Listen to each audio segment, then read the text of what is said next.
With the rise of people painting trading like it's such an easy craft where you don't do too much, you just show up a couple hours a day and make a lot of money, many of us tend to lose sight of what day trading really is. We seem to no longer know what is realistically obtainable with trading or what it even takes to get to that level that is publicly painted.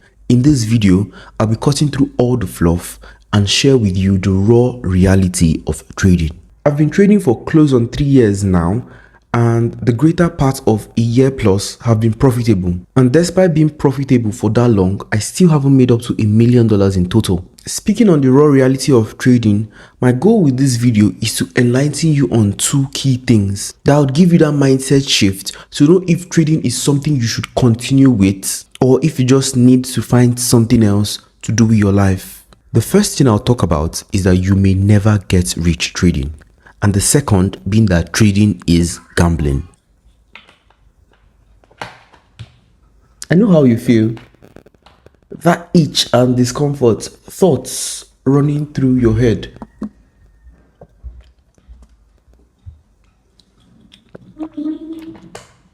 You're probably thinking, who the hell is this guy?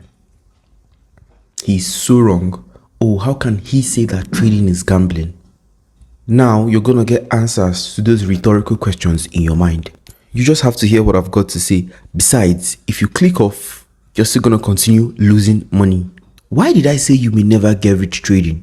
Now let me explain. We all know that 90% of traders lose money. I think it's even 95%. I think it's way more than 90%. I think it's 95%. If you're doubting this, go check PropFirm statistics. Check the number of traders who buy PropFirm accounts and check the number that gets payouts. So what we just basically do is go check how many traders bought a PropFirm account in a certain month, and of that amount, how many got a payout. Then you understand what I'm saying. We need not to argue that 95% of traders are losing money. Now, 95% is basically just 5 people in 100 people making money. What makes you think you're going to be in that 5? What makes you watching me right now think that you are going to fit in that 5? Your trading strategy? You're joking. What you think is your risk management? A bigger joke. There's a very simple reason as to why traders will continuously keep losing money. The system is rigged against you. I'm going to be explaining that in detail.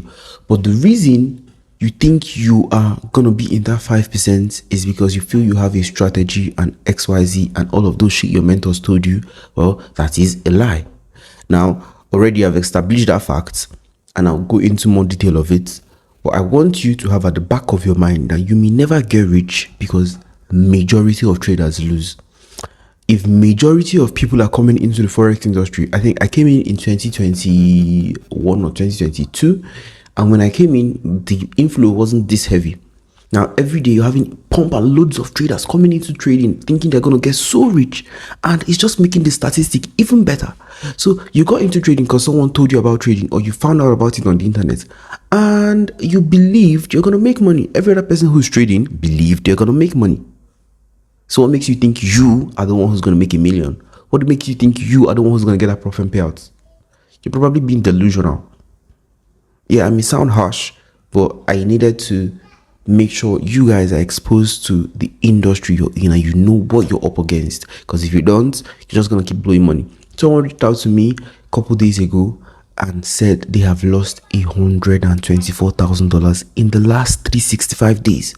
And I sat and I thought, yo, this is real. That's actually what made me make this video.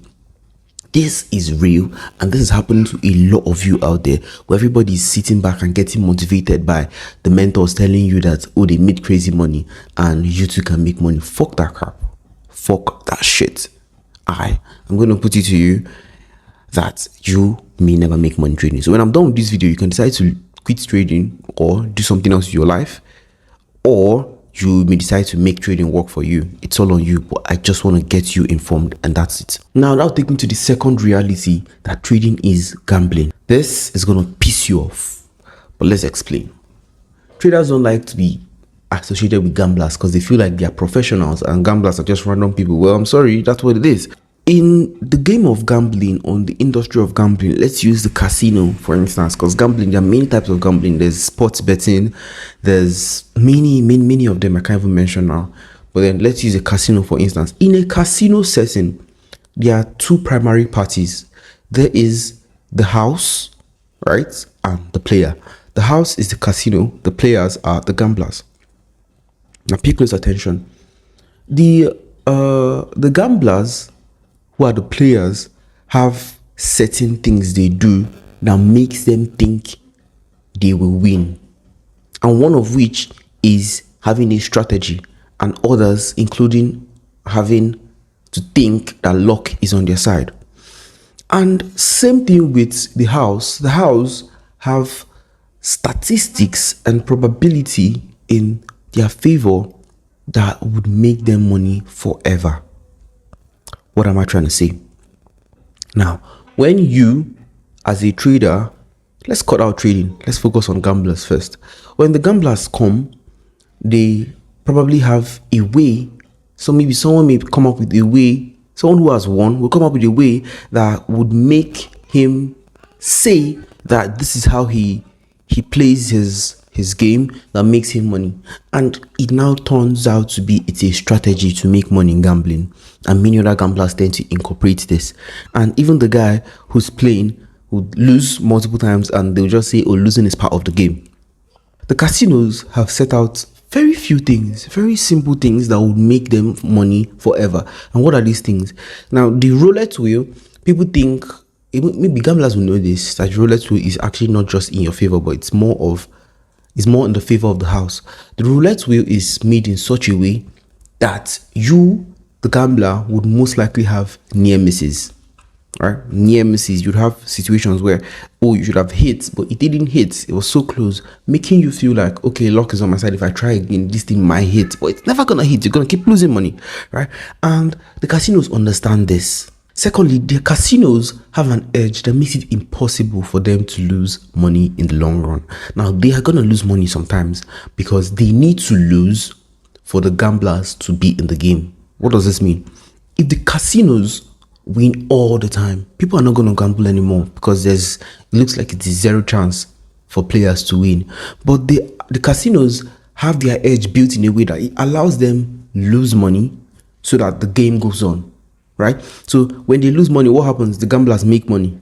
True or false? True.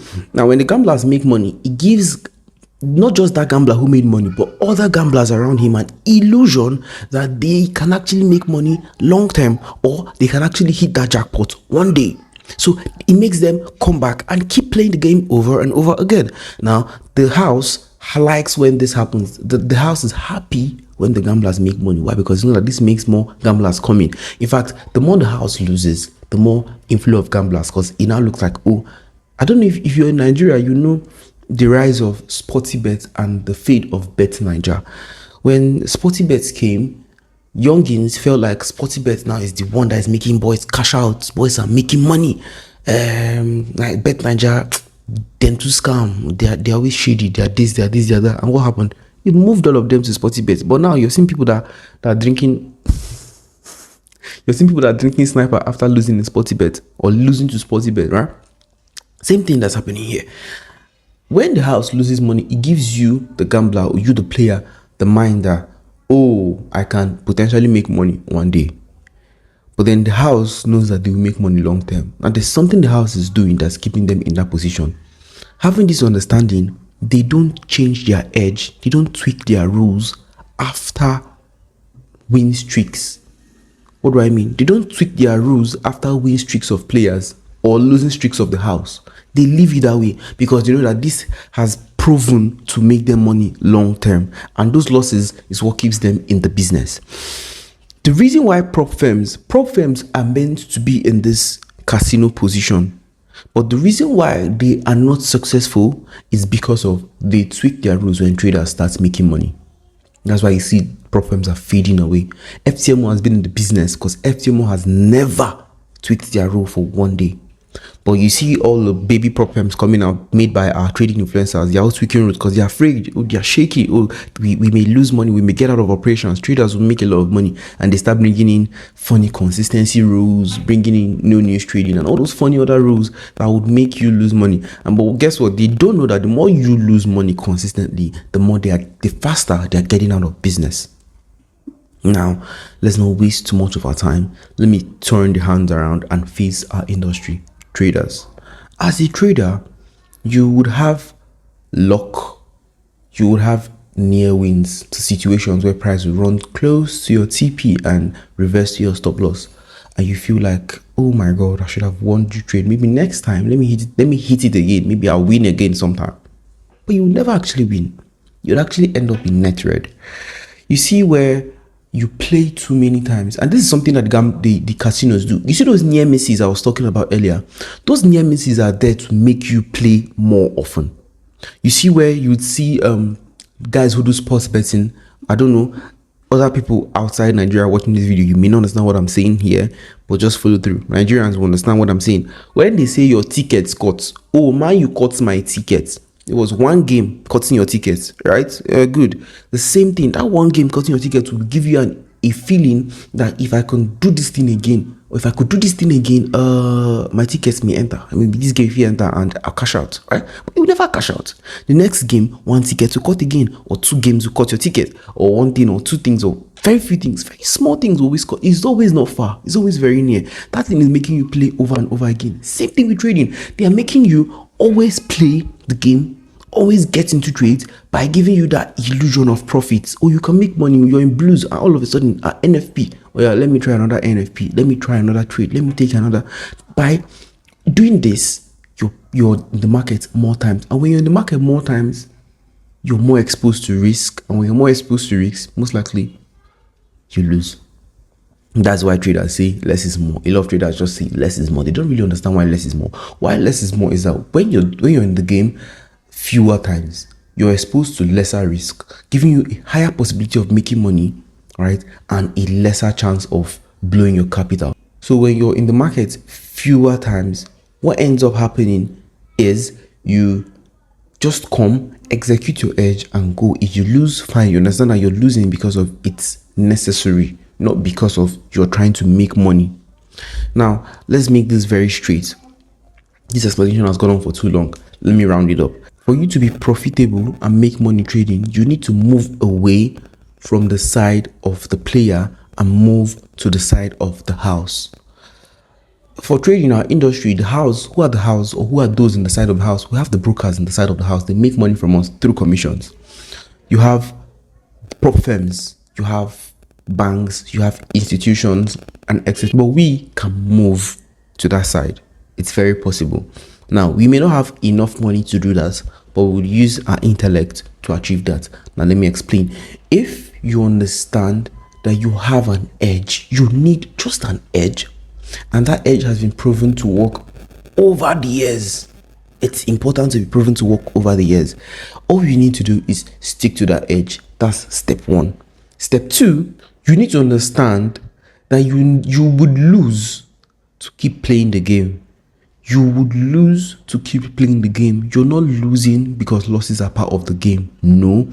Change your mind that you would lose to be in the game. You took that loss, right? Because of you were potentially going to make money. So it's always a game of if you're going to lose, you have to put this to get this, right? So you need to lose certain times for the game to continue. The same way the casino loses certain times for the game to continue. Now, when you lose, do not make the mistake of tweaking your edge, because once you tweak your edge, you've moved yourself out of probabilities. You're now doing something else. That's why when we keep jumping, even if you're in a 1 month losing streak, stay true to your edge. It's important to keep you in the game long term. But guess what? Most likely, if you have a good edge, you should not be in a 1 month losing streak. The casinos are never in a 1 month losing streak. So always understand where your standing is. Your standing is in the fact that you need to do what 95% of traders are not doing. 95% of traders get terrified after losses. 95% of traders are afraid of losses. 95% of traders tweak their strategies. 95% of traders do not use risk management. Now, risk management is not the key, it's just a pillar. Psychology is, I would say trading is like 50% of psychology, and risk management and strategy has the other part. So when you're moving over to the side of the house, you need to go and study who the casinos are and what makes the casinos win. And once you're able to do that, you know that you then become profitable long term. I took trades in the whole of November, and I originally, in the whole of December, originally I don't like trade December, but this December was one of a kind. And it was all winning streaks. That is not normal. Like, that's not my system. My system doesn't operate like that. But it happened. I was like, okay, well, potentially 1 or 2 losses could come in, and I'm expecting that. I'm not expecting to win all through forever. So some traders have this feeling, and once this happens to them, I am a profitable trader now. Let me go and start making money. It doesn't work that way. So 3 key things you should know. You're gonna have to lose to win. You would never change your edge, and never avoid a loss. Never. What kind of edge do you need? You need a system that is repeatable. When your system is repeatable, it allows you to be in the side of probabilities even more as to when you have a non-repeatable system or a very discretional system. It should be repeatable, and it should be systematic. It should have steps. You do this and move to this next. I'm not saying it should be mechanical. No trading style is mechanical. If it's mechanical, then program it in a robot and go sleep, right? But then have these at the back of your mind. And if you can transition from the side of the player to the side of the house, you would make money long term. Else you just be a gambler. And I've just explained to you how trading is gambling. And in gamble, or in the gambling industry, people make money. And who are those who make money? The casinos. If you keep being on the side of the player, you cannot make money. So when traders are saying it's part of the game, excuse me, what game? And this is the last point before I wrap. You can't figure out trading on your own. I just give you a very deep insight that you've probably not heard before, or you're hearing for the first time, and you did not find out on your own if you didn't watch this video. On Monday last week, I had a 5-hour long call with my students, and I was talking to them, and I said something to them. I said that you just had 5 hours with me, and we went through a lot of things. We covered trading psychology. I was actually saying the same thing I was telling you guys now about trading and gambling to them. They were all shocked. Everybody was cold. And I said, look at these things I'm putting to you now. And look at how I break down the system every day. I do my trade reviews with you guys. You don't get this on your own. When you're doing things on your own, you don't get the same thing. It's never the case. You can't get these things when you're trading on your own. You would only get someone to give you an insight, and afterwards you sail the boat from there. Someone teaches you how to surf. They don't surf with you. When you learn how to surf, you do what? You surf on your own. But when you're learning to figure something out, I don't think in the history of man anybody learns to do anything on their own. It's hard. It's really hard. You need guidance from somebody. You need guidance from somewhere. If you want to do it on your own, it's going to take you a long time. And even when you're trying to do it on your own, you're still not doing it on your own. You're still taking free information, or just gathering bits and pieces, scattered information. You get me? It's still not your stuff, right? It's still not your stuff. So if you want to go faster and hit that spot trading, you need guidance. Now, it mustn't be me. It must not be me. When you're choosing someone who's a mentor, choose someone who resonates with you. Choose someone who their style, the way they do things, actually matches you. Their energy matches your energy. If this is not there, I think you just end up picking a wrong mentor. So I may not resonate with you. That's beautiful, but you need somebody, right, who you know that this person's energy really matches their energy. Still unsure whether or not trading is for you, I've put together a video that would really put you on the right foot as to whether you should quit trading or you should continue with trading. That video is up here, and I also leave a link to that video in the description. Do well to watch it. But the next time I'll touch base with you guys, be safe.